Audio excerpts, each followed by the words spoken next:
السلام علیکم ورحمۃ اللہ وبرکاتہ۔ قبر کے سلسلے میں ہمارے لیکچرز چل رہے ہیں، تو آج ہم پڑھیں گے کہ ہر انسان سے جو بھی اس دنیا سے چلا جاتا ہے، جس کی ڈیتھ ہو جاتی ہے، اسے قبر میں 3 سوال کیے جائیں گے۔ منکر نکیر ہر انسان سے 3 سوال کرتے ہیں۔ پہلا سوال ہے من ربو کا، تیرا رب کون ہے؟ دوسرا سوال ہے من نبیو کا، تیرا نبی کون ہے؟ اور تیسرا سوال ہے ما دینو کا، تیرا دین کیا ہے؟ بظاہر ان 3 سوالوں کا جواب بڑا مختصر اور آسان ہے، یعنی میرا رب اللہ ہے، میرے نبی حضرت محمد صلی اللہ علیہ وآلہ وسلم ہے، اور میرا دین اسلام ہے۔ لیکن حقیقت یہ ہے کہ یہ 3 سوال اس قدر جامع ہے کہ انسان کی ساری زندگی کا خلاصہ ان 3 سوالوں کے جواب میں سمٹ آتا ہے۔ قبر میں ان سوالوں کا جواب صرف وہی شخص دے سکے گا جس کی ساری زندگی ان سوالوں کے جواب کے مطابق عمل کرتے ہوئے گزری ہوگی۔ علم و فضل کی بڑائی یا عقل کی برتری انسان کے کسی کام نہیں آئے گی۔ حقیقت یہ ہے کہ موت کا وقت انسان کی ساری زندگی کا جو ہے حاصل لمحہ ہوتا ہے۔ مرتے وقت لا الہ الا اللہ صرف اسی خوش نصیب انسان کی زبان سے نکلتا ہے جس نے عمر بھر خلوص دل سے لا الہ الا اللہ کے تقاضوں کو پورا کیا ہوگا۔ یہی معاملہ قبر میں سوالوں کے جواب کا ہے۔ قبر میں ان سوالوں کا صحیح جواب صرف وہی دے پائے گا جس نے اپنی ساری زندگی ان سوالوں کے جواب کے مطابق بسر کی ہوگی۔ من ربو کے جواب میں اشہد ان لا الہ الا اللہ اس شخص کی زبان سے نکلے گا جس نے ساری زندگی واقعی اللہ کو اپنا الہ اور معبود سمجھا ہو، صرف ایک اللہ کی اس نے عبادت کی ہو، اللہ کے ساتھ کسی کو شریک نہ کیا ہو، ایک اللہ کو ہی اپنا داتا حاجت روا سمجھا ہو، ایک اللہ کو ہی اپنا غوث و مشکل کشا سمجھا ہو، ایک اللہ ہی کو اپنی قسمت، اپنی زندگی اور اپنی موت کا مالک سمجھا ہو، اور صرف اللہ کے نام کی ہی اس نے نظر و نیاز یا چڑھاوے یا منتیں مانی ہو، اور اللہ کے رضا کے لیے ہی نماز پڑھی ہو، روزہ رکھا ہو، صدقہ خیرات کیا ہو، اور ہر وقت اللہ کا جو خوف ہے وہ اس انسان نے اپنے دل میں رکھا ہو، اور لیکن جس نے اللہ کے ساتھ دوسروں کو اپنی قسمت، زندگی، موت کے معاملات میں شریک سمجھا، اللہ کے ساتھ دوسروں کو بھی اپنا داتا حاجت روا اور دوسروں کو اپنا غوث اور مشکل کشا جانا، اللہ کے ساتھ دوسرے کے نام کی نظریں نیاز دی، دوسرے کے نام کے چڑھاوے چڑھائے، منتیں مانی،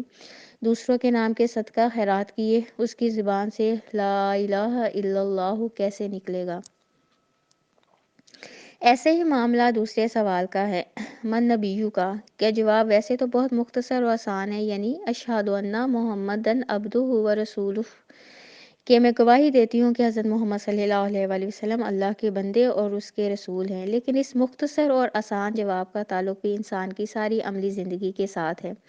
جس شخص نے نماز، روزہ، صدقہ و خیرات سے لے کر اٹھنے بیٹھنے، سونے جاگنے اور کھانے پینے تک، تجارتی لین دین سے لے کر شادی بیاہ، مرنے جینے کے سارے معاملات میں صرف آپ صلی اللہ علیہ وآلہ وسلم کے طریقے کی پیروی اور اتباع کی ہوگی، انہیں ہی اپنا رہنما اور رہبر مانا ہوگا، انہیں ہی اپنا امام اور پیشوا مانا ہوگا، انہی کی ذات کو اسوہ و نمونہ بنایا ہوگا، پھر انہی کو اپنے ماں باپ، اہل و عیال اور دیگر تمام شخصیتوں سے بڑھ کر محبوب جانا ہوگا۔ اسی کی زبان سے اس سوال کا جواب نکلے گا جس نے قدم قدم پر آپ صلی اللہ علیہ وآلہ وسلم کی احادیث کے مقابلے میں اپنے ائمہ کے اقوال کو ترجیح دی، آپ صلی اللہ علیہ وآلہ وسلم کے ارشادات کے مقابلے میں اپنے پیر و مرشد کے ارشادات کو ترجیح دی، آپ صلی اللہ علیہ وآلہ وسلم کی سنت کے مقابلے میں اپنے علماء کی رائج کردہ بدعات کو ترجیح دی، آپ صلی اللہ علیہ وآلہ وسلم کی تعلیمات کے مقابلے میں اپنے بزرگوں کی تعلیمات کو ترجیح دی، آپ صلی اللہ علیہ وآلہ وسلم کے فرمودات کے مقابلے میں حضرت جی کے خوابوں کو ترجیح دی، اس کی زبان سے اس سوال کا جواب کیسے نکلے گا؟ تیسرا سوال ہے دین کے بارے میں، ما دینو کا، تیرا دین کون سا ہے؟ یاد رہے عربی زبان میں دین کا لفظ بڑا وسیع مفہوم رکھتا ہے، انسان جس طریقے پر زندگی گزارتا ہے وہی اس کا دین کہلاتا ہے، لہٰذا جس نے اپنی ساری زندگی اسلامی طرز معاشرت کے مطابق بسر کی ہوگی، اسلامی آداب زندگی کو اپنایا ہوگا، اسلامی تہذیب و تمدن کے مطابق اس نے زندگی گزاری ہوگی، اسلامی قوانین اور احکام کی پابندی کی ہوگی، اسلامی شعائر کا احترام کیا ہوگا، اسی کی زبان سے صحیح جواب نکلے گا۔ لیکن جس نے یہودیوں، عیسائیوں اور ہندوؤں کا طرز معاشرت اختیار کیا ہوگا، ان کے عادات و اطوار اپنائے ہوں گے، ان کے رنگ ڈھنگ چال ڈھال اختیار کی ہوگی، ان کی تہذیب و تمدن کو پسند کیا ہوگا، ان کے شعائر سے محبت کی ہوگی، ان کے تہوار منائے ہوں گے، ان کی سیاسی، مذہبی، ملی، سماجی اور ادبی شخصیات کو پسند کیا ہوگا،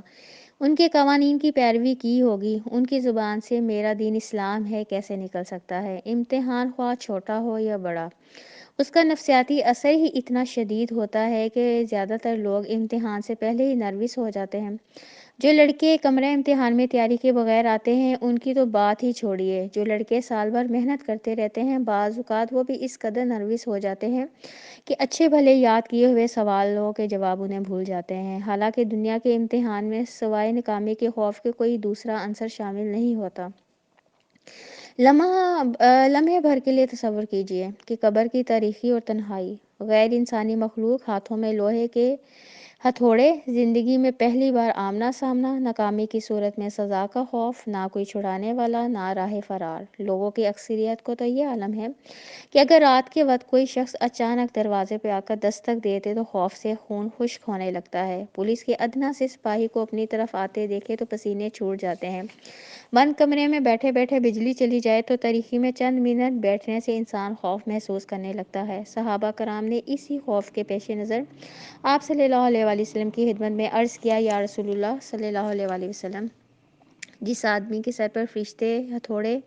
لیے کھڑے ہوں گے وہ تو خوف سے مٹی کا بت بن جائے گا، جواب کیسے دے پائے گا؟ آپ صلی اللہ علیہ وآلہ وسلم نے ارشاد فرمایا، اللہ تعالیٰ ایمان والے لوگوں کو کلمہ توحید کی برکت سے دنیا اور آخرت کی زندگی یعنی قبر میں ثابت قدم رکھے گا۔ یہ مسند احمد کی حدیث ہے۔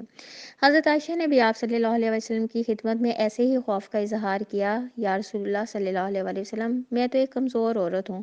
قبر میں میرا کیا حال ہوگا؟ آپ صلی اللہ علیہ وآلہ وسلم نے انہیں بھی یہی بات ارشاد فرمائی،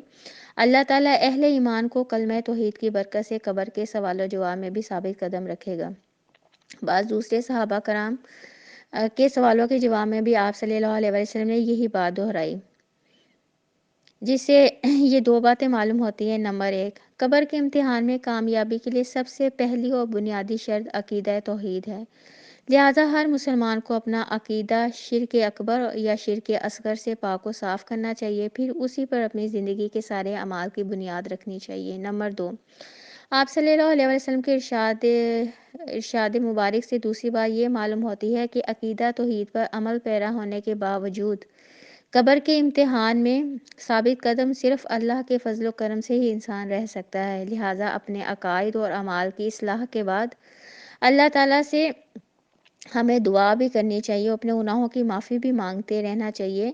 ربنا ظلمنا انفسنا وان لم تغفر لنا وترحمنا لَنَکُونَنَّ مِنَ الْخَاسِرِینَ، اے میرے رب، ہم نے اپنے آپ پر ظلم کیا ہے، اگر تو نے ہمیں معاف نہ فرمایا اور ہم پر رحم نہ کیا تو ہم یقیناً خسارہ پانے والوں میں سے ہو جائیں گے۔ یہ سورۃ اعراف کی آیت نمبر 33 ہے۔ مذکورہ بالا دونوں باتوں پر عمل کرنے سے امید ہے کہ اللہ تعالیٰ اپنے بندوں پر قبر میں ضرور رحم فرمائے گا۔ چوتھا سوال،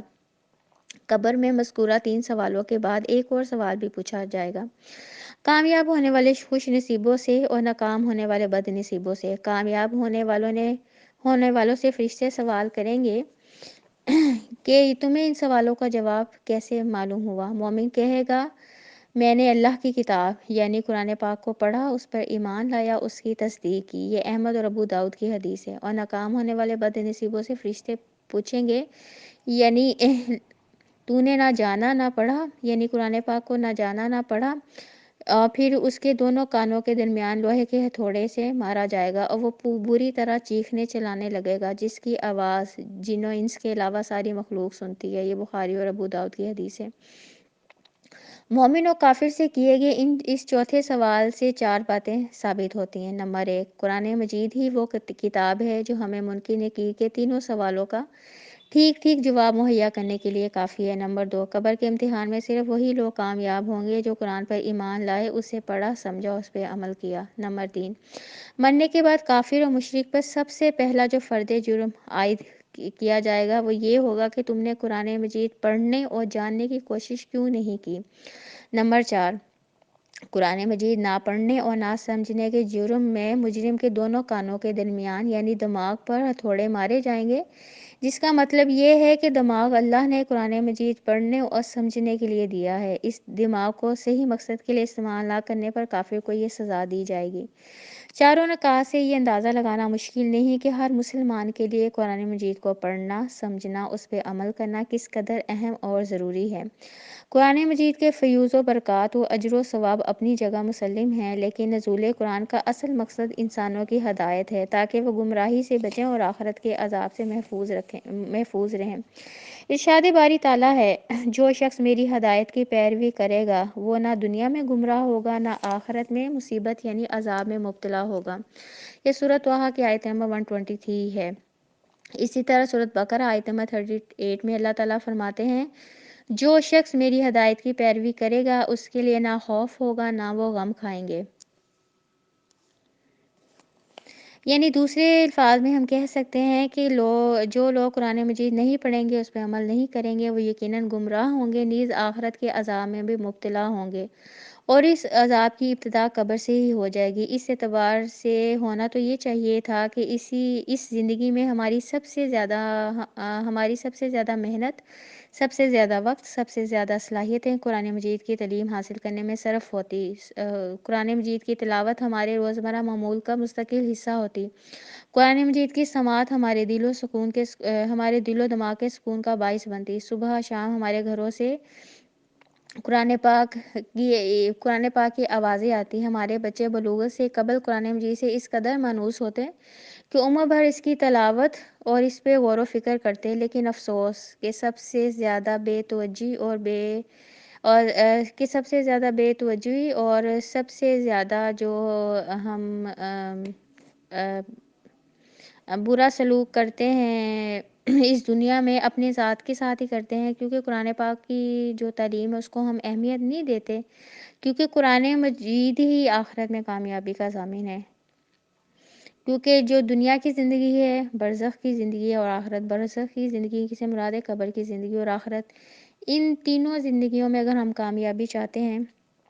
تو پھر ہمیں جو ہے قرآن پاک وہ سمجھ کے پڑھنا چاہیے۔ تو باقی ہم انشاءاللہ اگلے لیکچر میں دیکھیں گے۔ اللہ تعالیٰ ہم سب کو ان 3 سوالوں کا جو جواب ہے اس دنیا میں اس کی تیاری کرنے کی توفیق عطا فرمائے، اور ہمیں قبر میں اپنے رحم اور اپنے فضل سے ثابت قدم بھی رکھیں کہ سبحانک اللہم و بحمدک اشہد ان لا الہ الا انت استغفرک و اتوب الیک۔ ربنا تقبل منا انک انت السمیع العلیم وتب علینا انک انت التواب الرحیم۔ سبحان ربک رب العزت عما یصفون وسلام علی المرسلین والحمد للہ رب العالمین۔